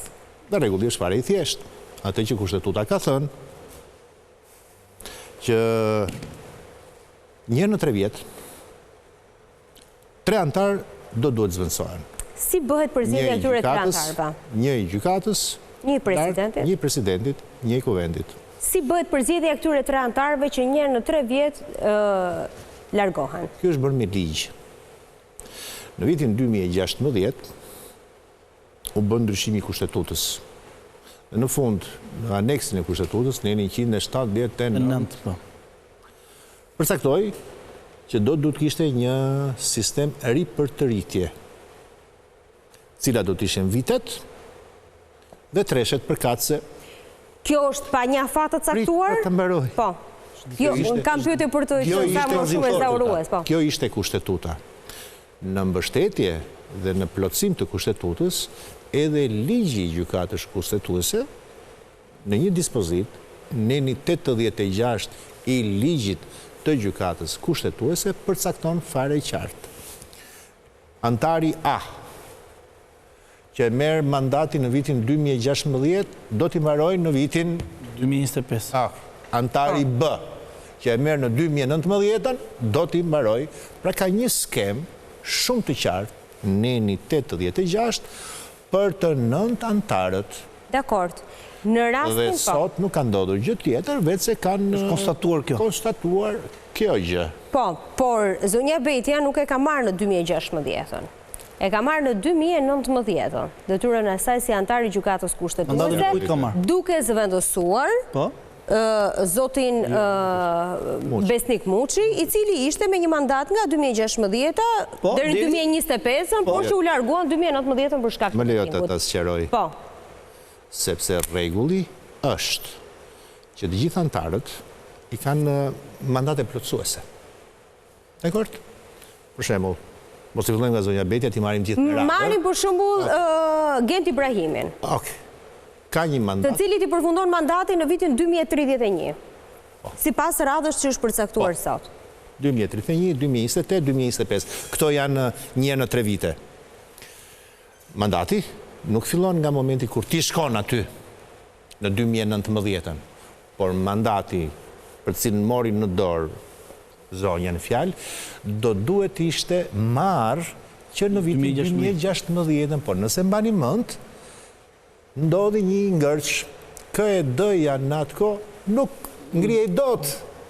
E kujtoni këtë, në 2 vite, me radhë, Këshilli i Emërimeve në Drejtësi nuk u ngrit dot, dhe ishte një problem real. Kjo bëri që të shtyhej edhe marrja në dorë e mandatet. Dhe për këtë arsye, edhe mandati i antarëve shkurtohet. Pra nuk fillon nga momenti ku ka marrë detyrën. Fillon nga momenti kur do të filloj mandati. Sakt. Dhe kjo do të vazhdoj, si që ka thënë në vendimi i gjykatës kushtetuese, do të vazhdoj deri në vitin 2031. 31, që janë 3 antarët e fundit. Pastaj vazhdon në rregulli tjetër, 9 me radhë. Pra ai që merr mandatin tani në 2025 ka një mandat 9 vjeçar. 9 vjeçar. Dhe nuk është më ky ligj i ri për të rritjes pas 3 vitesh. Jo, ai mbaron 2034 në atij. Me fjalë tjera, kjo ishte një fazë tranzitore. Gjykatë kushtetuese gjithmonë do ndrohen nga 3 antarë njëkohësisht, nuk do ndrohen të 9 njëkohësisht, se duhet vazhdimësia e gjykatës. Ky që e merr në 2025 mandatin. Pra ata 3 që e marrin në 2025 do ta lënë pas 9 vitesh. 9 vitesh, po. Edhe ai që e merr në 2028 do ta lënë në 2037, sepse do të jetë vazhdimësia e gjykatës kushtetuese. Kështu është vazhdimësia, domethënë. Kemi edhe në rastin në këshill, të 2 këshillat në fillim, dhe KLG-ja dhe KLP-ja, gjysma e antarëve kishte mandat të shkurtër, 3 vjeçar, kurse gjysma tjetër 5 vjeçar. Edhe që të ripërtërihet, që mos të ngeli këshilli një moment pa antar. Të bën zgjedhjet. Teknikë që njihet me iden, të që Fredi tha, që të mos ikin të gjithë në një moment. Edhe ngeli siç ndodhi me gjykatë kushtetuese që s'kishin më antarë. Madje ky është një problem tjetër, për shembull, se tani më erdhi në mendje, me SPAK-un. Ikën 11 copa ata. Praktikisht ikën i gjithë institucioni. Po tishin bërë tamam përvoja. Nuk ka vendim se çfarë do ndodh me ta pas. Ka vendim. Duhet vendim kushtetues, nuk ka zgjatje. As PS-ja, as PD-ja nuk kanë. Nuk ka punë. Keni ndonjë se ku mbaron mandati i prokurorit? Jo, ma ti ku kanë qenë. Qofse ka njëri ka qenë kukës, jo. Apel e ka në një. Tani o pas ka o s'pas ka. Dekord. Jo, nuk është problemi ku do të shkojnë këta, nuk është këtu problemi. Ka problem, po pastaj mund ta flasim kur të jemi tek SPAK-u. Në kushtetues e kanë në tele. Mund ta them që nuk është problemi ku do të shkojnë ata. Problemi është ata që do të vinë. Pra, problemi është në këto 9 vite. Po kishin dimruar të 20 njëkohësisht. 1 minutë. Po them gjë tjetër. Është investuar para, është investuar besim publik. Shumë gjëra. Trajnime. Përvoj, ikin të gjithë, ose 11 cop, do vinë 11 tjerë. Burra dhe gratë mirë do jenë.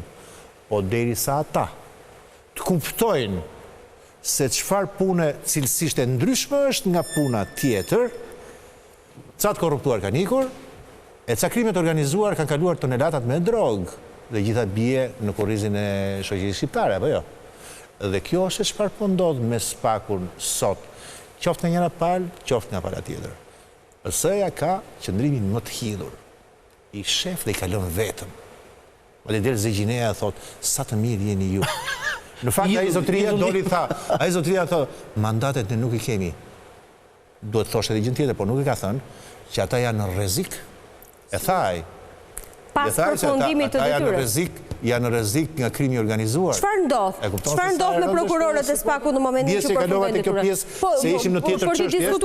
Çfarë ndodh me një antar të gjykatës kushtetuese kur përfundon mandatin? Çfarë ndodh me një prokuror të SPAK-ut në momentin që përfundon mandatin? Prokurorët e SPAK-ut, me sa di unë, kanë të drejtë të zgjidhen prokuror në apel. Po ka, por nuk ka 11 vende, po në fillim në apel, po janë lënë ca rezerva, në kuptimin nuk është plotësuar i gjithë apeli. Na 5 mund të shkojnë aty. 6 të tjerë, çfarë ndodh me fatin e 6 të tjerëve? Shkojnë atje ku kanë qenë, ose mund të kandidojnë dhe janë potencial për të zgjedhur drejtues, ose në prokuroritë përgjithshme, ose në prokuroritë drejtues. Di pse bëj këtë pyetje? Unë e bëj në aspektin gazetaresk dhe të faktit që ai prokurori që do zgjidhet për të qenë pjesë e spakut pas mbarimit të këtyre 11 emrave, do t'i bëj një pyetje shumë të thjeshtë vetës. A duhet ta rrezikoj vetën në këto 9 muaj për të përballur me 9 vite, me krimin organizuar që pas 9 vitesh të përfundoj në një vend të cilët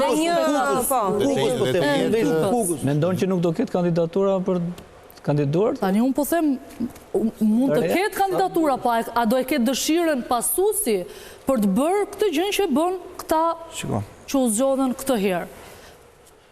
Unë mendoj që ligji ka nevojë për rishikim. Jo vetëm në këtë aspekt, po edhe në aspekte tjera. Patjetër që duhet një garanci institucionale, se në fund ditës me sa kuptova unë zoti Dumani kërkoi jo automatikisht zgjatjen e mandatit, të drejtën e kandidimit. Të drejtë të rikandidimit. Ne jepni mundësi të kandidojmë. Po janë potencialisht ata fitojnë, sepse eksperienca... Kanë eksperiencë. Dosjet që kanë studuar... Ka prokuror në prokurorinë e Tiranës, për shembull, ose në prokurorinë e Fierit, që kanë bërë punë të jashtëzakonshme. Kanë hetuar strukturat shumë komplekse të veprës penale, i kanë hetuar, kanë parë që ka elemente personale, kanë sjellë në SPAK në rastin e bankës. Ai Fierit nuk ka hetuar kryetar bashkie më apo për shpirt ai ka kompetencë. Apo grupe kriminale, si nuk ajo do të trafike nuk e ka kompetencë se ka prapa.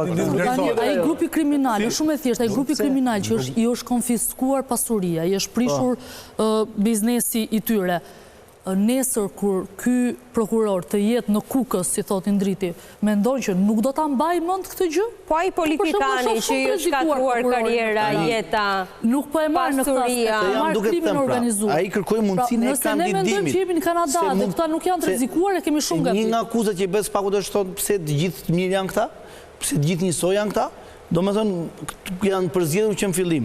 Ndërkohë, i thot në jepni mundësinë e kandidimit, se mund të ketë nga këta që duan t'ikin që aty, të bëjnë drejtues diku, në vend tjetër. Ka dhe që nuk duan të rrinë, po. Po, pra, duan edhe zoti Dumani më duket dhe shpërë, po të rrinë, unë nuk do të rrinë kandidoj. 2017 do të largojmë. Dhe ka një arsye në fakt, se këtu do të qëndrojmë. Tani, me renda ishte te ajo që ka tha aty, është që nuk ka bashkëpunim me institucion shtetërore. Vend të merreshi me këtë që ishte një gamban e jashtëzakonshme alarmi, u morën e ke takuar ti mbretin Charles, ke takuar ti Megoni Galin, ke takuar ti... Asnjëra nga palët nuk e ka interesin. Si? Asnjëra nga palët nuk e ka këtë interes. Njëri thoshe po telefoni filanit punonde apo jo, se u bën dhe kështu pyetje, e kupton?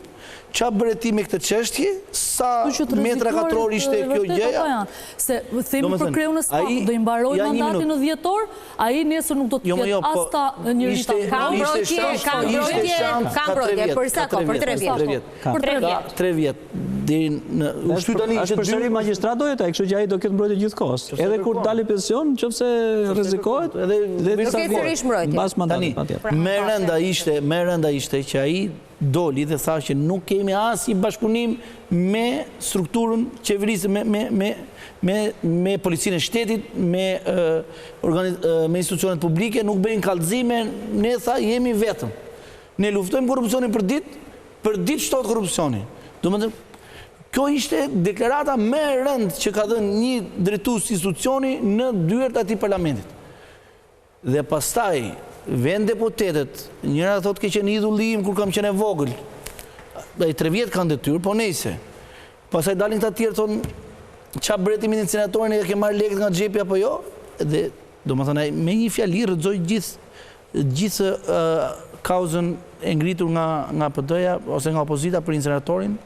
Ai tha ne kemi konfiskuar, është pronë shtetërore dhe kompania tha, dhe incineratori janë pronë shtetërore. Bashkia e Tiranës paguan një kompani shtetërore. Kështu që nuk ka lekë që ikin jashtë xhepave të qytetarëve. Pastaj fillon dhe diskutime tjera, pastaj me histori personale. Nëse kjo të duket shumë e rënd, ata deputetët, të cilët ti po perifrazon, kanë të drejtën e ngritjes së kartonit, nëse do të bëhet mbas 2 muajsh, 1 viti, që ti edhe këto kompetenca që sot ka Spaku, mblidhen të dyja palët dhe thuhet që marrin një komision parlamentar paralel. Se ti mendon se i kartonit mendon? Po këtë po ka pra, këtu duket e rënd se ka për të pyetje, po ai ka të drejtën e ngritjes së kartonit për kufizimin e... Po e bëjnë atë se... Këtë po i them. Nuk ka lidhje fare me kartonin, nuk mendon ai kartonit fare. Sa atyre i erdhën pyetjet në telefon, a jeti dakord me mua që drejtori rrugëve është në burg, a i e ka fut në burg, e kupto? A i thoshe, a i e dakord me mua që drejtori i rrugëve është në burg, a i e dakord me mua që ke ngrit akuz filanit? Avokat, to janë marrëzira. Se zoti Alibe ka qenë pjesë dhe debateve dhe gjithë kur shkon për para kuvendit, aty normalisht pyetjet janë edhe teknike, janë edhe juridike, po janë edhe politike. Po dhe unë kam raportuar disa herë. Domethënë, kur më kujtoj lexoja këtë librin e këtij komit që ka qenë drejtuesi i FBI-s, ai thoshte sa herë që shkoja përpara deputetëve ose kongresmenëve, ka qenë gjëja më e tmerrshme, thoshte që nuk më zgjidhej gjumi tër natën. Edhe kjo punë. Ideja është që aty duhet të ruash qetësinë, sepse mund të kesh provokime nga më ndryshme. Ka marrë komplimente për shembull Dumani. Sigurisht, Dumani ne pam që kishte marrë komplimente, po jo dje për dje. Dje për dje jo. Vitin e kaluar. Dhe fakti, nëse më lejon, fakti që të dyja palët, këta të mazhorancës që fërkonin barkun, sepse panë që po e lënë vetën. Jepi pyetjet është, jepja pyetjet. Dhe këta të opozitës që kishin hallin o të Berishës o të Metës, ose në një hall personal, kjo është shenja e suksesit të Spakut. Pra në momenti kur shef që sulmohesh prej të dyja palëve, si natyrshëm duhet të ndodhë për një prokurori e posaçme që synon kundër luftën e vet kundër korrupsionit, pra kundër kastës politike. Kjo është shenjë suksesi, në publiku duhet e kuptoj. Në momentin kur njëra palë fillon edhe godet palë politike, dije që prokuria është në rrugë të mbarë. Fati keq është në këtë rast që jam bërë bashkë të dy, nuk më duket çudi ajo që juve thatë, që ata mund të bashkojnë votat, të paktën i kanë dhënë provat. Komisioni Xhafa gjithmonë është, madje nga i përkohshëm u bë i përhershëm, tashmë. Ishte edhe aty si i aty. Dhe sigurisht ishte edhe aty. Për t'ia kujtuar. Por, paktën kemi detyrimin, ju si media kushdo tjetër, që publiku t'ia bëjë të qartë. Ka dhe një rast, që është rasti i kandidatës për kreun e Spakut, Doloreza Musabelliu, që ka qenë në shënjestrën e grupeve kriminale. Pse jo vetëm? Po që është një rast i bërë publik, pra nga i penduar i drejtësisë Artan Tafani, i cili ka thënë që po planifikoj një atentat ndaj kësaj prokurore të Spakut. Po, është të vërtet. Ka marrë masat? KLP ka autorizuar mbrojtjen për prokurorët e prokurorisë posaçme së Spakut, ne me ndryshimin e qeverisë në VKM-ja bëri që të kenë mbrojtje pa kërkesë, pra ta kenë të në çfarëdo lloj kohë, me gardë. Duhet të rikandidonte Dumani, mendon me performancën që ka pasur në krye të kësaj strukture? Unë nuk jam me idenë e personalizimit të pushtetit. Dhe institucionet, po, me individ. Në garancinë, sigurisht, ajo që ka bërë Altin Dumani, se ka bërë asnjë prokuror nga prokurorët e përgjithshëm, se në këtë sistem kemi pasur më parë, dhe me shumë gjast nuk ka për ta bërë ndonjë nga prokurorët që do vinë, me thënë të drejtën. Sepse ka qenë i pari, i cili u has në një përballje të drejtë për drejtë me ish kryeministër, zëvendës kryeministër në detyrë, deputet e ministër. President, ish president. President, ish president. Pra, kryetar parlamentit. Do bjem dakord për faktin që sigurisht nuk ka qenë me gjitha merita e vetme, si ka pas të gjitha dosjet. Kam pasur edhe prokurorët e tjerë, por mburoj për të gjithë punën e prokurorëve ka qenë ky. Pra ky ka ngrënë të gjitha, po themi, sulmet nga grupi strukturuar kriminal, nga Altin Troplini, deri te kërcënimet e kryeministrit mos guxo të vish të marrësh telefonin tim. Kto që kemi parë publikisht. Pastaj edhe këto presionet e tjera të grupeve kriminale që këtu janë të hidhura, nuk i shohim këto. Që ne as nuk i shohim dhe ata nuk na i thon, por që është e sigurt që janë, për sa kohë që fatkeqësisht para një jave të ndodhi në sallë të gjyqit ajo që s'duhet kishte ndodhur, mendo për këta, pavarësisht masave mbrojtëse. Kështu që ka një merit të pakrahasueshme. Por me gjithë këtë, unë jam me idenë që nuk do të eci me idenë që e bën një individ vetëm institucionin. Institucioni do duhet të prodhoj që kushdo nga ata, sa veta e 20, nga 19 të tjerët, apo 18 se njeri nuk kandidon dot, me që ka qenë zoti Kraja, 18 të tjerët, për mendimin tim, unë besoj që janë të aftë për ta drejtuar. Ta kryejnë atë detyrë. Minimalisht, po a them, pse kam këtë garanci, nuk e kam dëshirë. Sepse steka që ka vendosur Altin Dumani, në përballjen që ka bërë Sali Berishës, Edi Ramës, Ilir Metës, Arben Ahmetaj, jo, se nuk e kishte, po Ilir Beqës, Edi Rama është konsideruar si vije kuqe. Nuk është konsideruar si vije kuqe. Deri te Edi Rama nuk ka shkuar. Po pse më çfarë presim të marrë kryeministin nga karriga, ta fusin burget, marrë një tjetër ta bëj kryeminist? Nuk është normale, të themi, që të kënaqim dëshirat e njerëzve që në të njëjtën ditë, në të njëjtën orë, të njëjtit muaj, të njëjtit vit, ti marrin të gjithë dhe nuk ndodh. S'ka se si ndodh. Në të njëjtën datë në vite të ndryshme, për shembull, se në 21 tetor të 2023-shit ishte Berisha, 21 tetor 2024 ishte Meta. Kemi të 21 tetorin që po vjen. Si për vjetore. Në qoftë se do të ecim me këtë logjik, nuk po i themi gjë tjetër s'pakut, vetëse po futur ti në lojën politike. Pra dhe ideja që një majtas, një djathtas, është politizim, pavarësisht se duket si barazi. Jo. Ajo si çfarë duhet të bëjnë është që sa herë vjen një procedim, do duhet ta hetoj. Dhe në dijenin time, mbase nuk është e plot, unë di që për incineratorët vazhdojnë hetimet. Për çështën me Gonigal vazhdon hetimi. Ekoparkun jemi në fund. Ekoparku vazhdon. Ku mendohet, që është edhe kryeministri. Kjo është e rëndësishme. Tani, kalojmë te pjesa te pyetja që më bët ju. E fundit, po. Pra do ishte e udhës dhe ne duhet ta urojmë vetes për të mirën tonë, me thënë të drejtën, që edhe tjetri që do vi, një nga këta 4 që kandidon, po ja them unë, në qoftë se do të bëj gabimin që të ketë një performancë më të ulët se Altin Dumani, do të marrim qafë vetëm po dhe gjithë institucionin. Se sa më lartë se Altin Dumani më të shkojë, kjo pastaj është e drejta e tij. Por më poshtë njerëzit mund ta bëjnë me njëherë diferencën. Kështu që ka lënë një trashëgimi të mirë dhe një stek të lartë, të vështirë, por besoj që do ta arrijnë. Nëse kanë kuptuar vështirësinë e punës. Tani, fatmirësisht sot kandidojnë 2 zëvendësit e zotit Dumani, zoti Brau dhe zoti Xholi. Janë zëvendësit e drejtuesit Spakut. Njëri është për seksionin antikorrupsionit dhe tjetri është për seksionin e krimit të organizuar. Ne kemi pas një gjykatë speciale dhe një prokurori speciale, që është prokuroria e krimeve të rënda dhe gjykata e krimeve të rënda. Në luftën kundër krimit të organizuar ne kemi pas suksese nga kjo gjykatë. Nga 2004 në vijim, pavarësisht viteve të fundit, por nga 2004 në vijim kemi pas realisht shumë suksese, dënime me burg përjetshëm gjykatë të grupeve kriminale gjitha me radhë. Risi në strukturën e re ishte antikorrupsioni. Dhe fatmirësisht në këtë periudhë të mandatit zotit Dumani, antikorrupsioni ka bërë atë që nuk e kemi pas më para. Se gjykata e krimeve të rënda që u ndryshua sepse nuk kishte një luftë të posaçme kundër korrupsionit në nivelit të lartë. U pa nevojshme që bëhesh një strukturë e re e procedimit me qëllimin që të ndiqesh korrupsionin në nivelit të lartë. Në këtë 3 vjeçar kjo është arritur. Kemi një ekip futbolli dhe bashkë me stolin e ndrusave nga majoranca, të cilët luajnë me njëri tjetrin futboll, bëjnë dhe fazë përgatitore.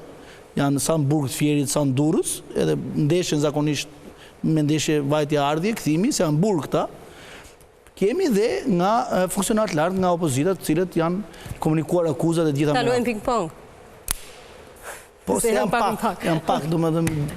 Prandaj po them, shpresoj që drejtuesi i ri të jetë ai që të vazhdoj dhe të çojë më tej luftën ose këtë betejën e fortë ndaj antikorrupsionit, domethënë në korrupsion në nivelit të lartë, dhe shpresoj të zgjidhet personi që ka më shumë eksperiencë në këtë fushë. Tani ata janë të 4 personalitetet të drejtë, sepse kanë qenë në prokurorinë e krimeve të rënda dhe kanë pas dhe eksperiencë të mëparshme, por besoj që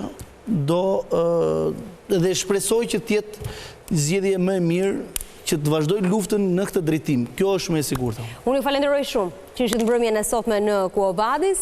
Mos u largoni, sepse ne do të shkojmë në pak reklama dhe në minutat e fundit të emisionit në pjesën e tretë do të jemi me një veteran të UÇK, zotin Agim Pllashniku, i cili ka zgjedhur një formë shumë interesante për të mbritur nesër në Tiranë dhe për të bashkuar protestës, e cila do të mbahet në kryeqytetin e Shqipërisë.